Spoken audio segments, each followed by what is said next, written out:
Check this out. This is a chart of how much it costs to get a 200-watt solar panel in Nigeria from 2016 to 2026. Here's why that is important.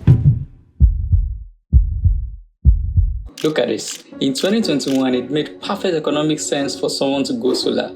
But today, it's starting to look more like a convenience. Why is this happening? Well, three things. Say you're China and it's 2008. Boom, the global financial crisis hits. What do you do when you have a bunch of people and need economic recovery?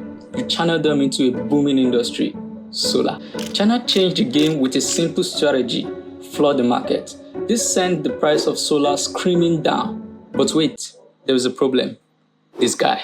In 2018, Trump slapped China with a 30% tariff.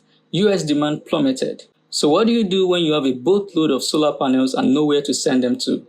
You pivot. You send them to new markets like Europe and Africa, and you make it even cheaper.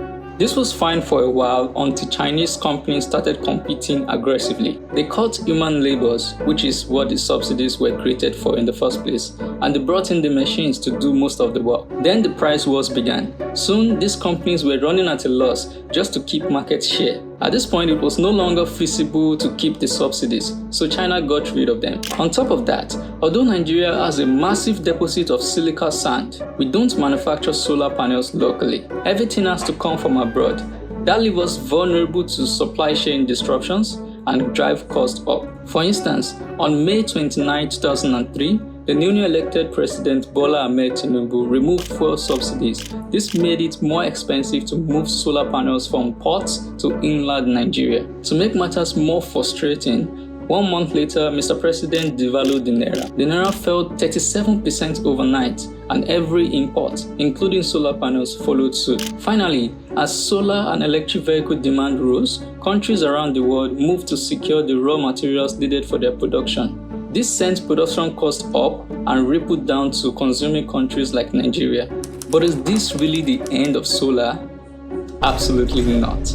Solar technology is still advancing, efficiency is rising, and new materials like perovskites could reduce costs in the future. Long term, solar still delivers massive saving and energy independence, because what if there's fuel scarcity? So, while short-term costs spike, the future is still solar.